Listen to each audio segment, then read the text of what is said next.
is founding member. She currently serves as Vice President and Secretary of the chapter.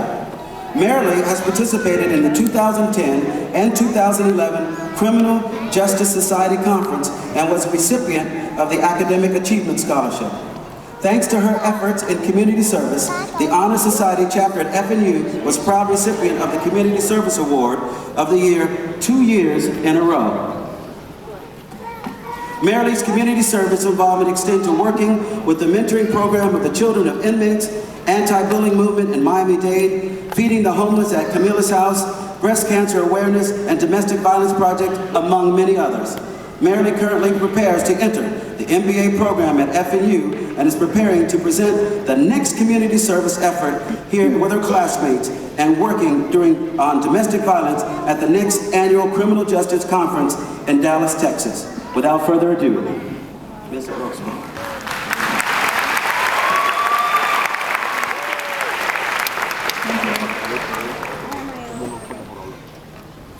Good afternoon, fellow graduates, faculty, staff, and guests.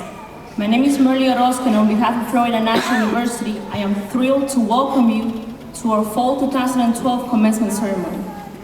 It is a great honor and privilege to address everyone here today and to serve as your gracious valedictorian. I want to start by asking all of my graduating peers this question.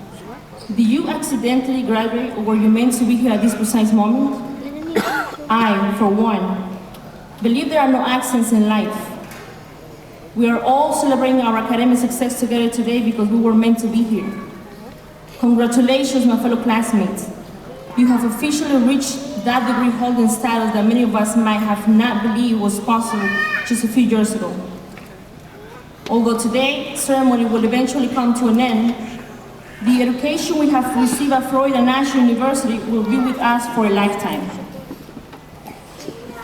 I want to give a special thanks to Mr. Regueiro, may he rest in peace, to Ms. Regueiro and Mr. Sanchez for giving us all the opportunity of being here today.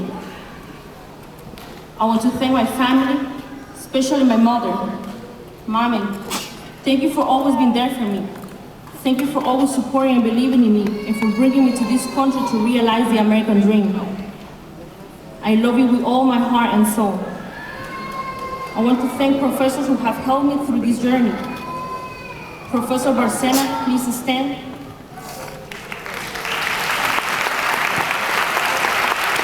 You have been such an inspiration to me. You are an amazing professor. And while you can be tough sometimes, that toughness taught me how to become strong, independent, and successful. Professor Sean O'Reilly, Joseph Janelle, Luis Games, Dalen Onosegi, Professor Victor Valladares, and Ana Martinez, if you are here, please stand.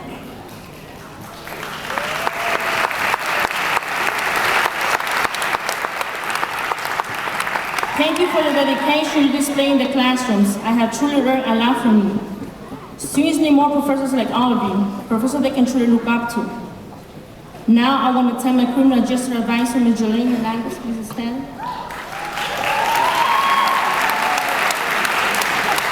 I want to thank you especially for always being there for me when I was sick, when I was lacking off, when I was failing. You always gave me the best advice. You served not just as an advisor, but as a strong role model and mentor for me. Thank you, Ms. Hernandez. I value you enormously, and I carry you in my heart. To my fellow graduates, this is not the end. This is only the beginning. Today serves as a big step towards entering a future where we can all strive for greatness. Don't stop here. Keep going. And if you fail, do as I did. Get up. Take responsibility of your actions and start all over again. I like to quote what Professor Barcena once said in her classroom. Doctorate graduates are not the ones with a high IQ. Doctorate graduates are those who are committed to achieve their goals, because that's all it takes, dedication and consistency. Getting to where I am right now has definitely not been easy. There were many occasions where I experienced failure. I felt frustrated and overwhelmed. I thought about giving up, but luckily I dismissed the idea and I kept on trying. It is impossible to live life without failing every once in a while. It is what you make of those experiences that counts. Those experiences, no matter how negative, do not define who you are or who you can become. They can help you blossom into a stronger person. I have battled different illnesses, which have left me vulnerable. Illnesses I continue to struggle with. Consequently, I have learned that life will throw something at you that you cannot overcome. All of those obstacles are there for a reason. I have taken time away from myself, my friends, and my family to give back to my community. The sacrifices were worth it. When you give to someone you don't know, you receive double in return. I have fed the homeless. I have worked with children of inmates.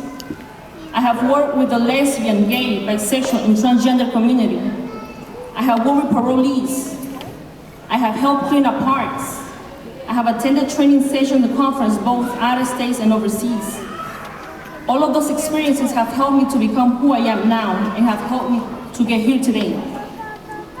Right now, you may be asking yourselves, how has she managed to do all that?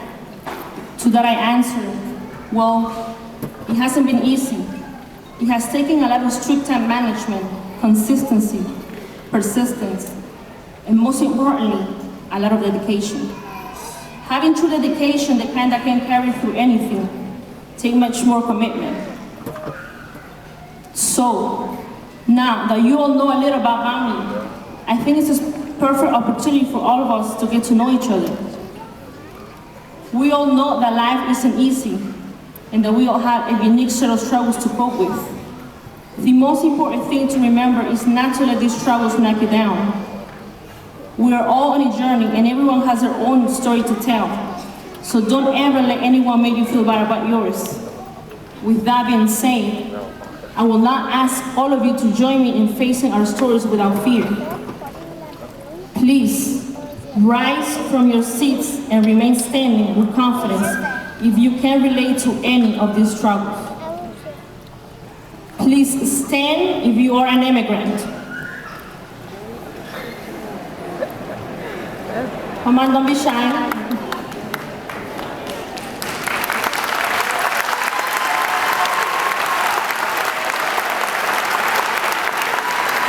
I was born in Guatemala City and came to the United States in search of a better education and a better life. I am an immigrant myself. Please sit. Please stand if you grew up with a single parent or with no parent at all.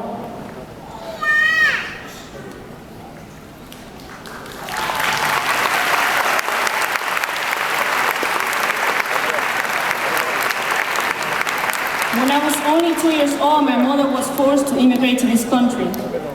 Leaving her no choice but to leave her baby daughter behind. I grew up without either of my parents until I was 16. Let's see. Now, please stand if you have a mental or learning disability. Wow. I struggle with ADHD.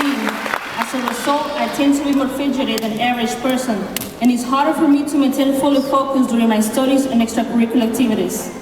Thankfully, I have learned to cope successfully without taking medications.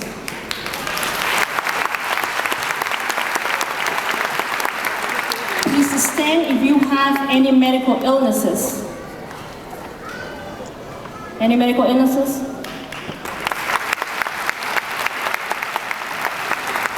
During my second year of college, I experienced an enormous amount of stress. I was depressed, I had zero energy, and I felt sick all the time. I finally learned why when a doctor diagnosed me with type 2 diabetes, high blood pressure, and metabolic syndrome.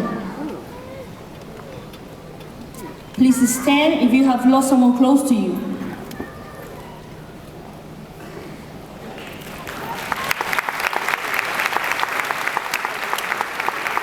Back in October 2012, I was just one class away from earning my associate's degree. While preparing for my final exam, I was shocked to find out that my fiancé has been killed in a tragic work-related accident. May he rest in peace.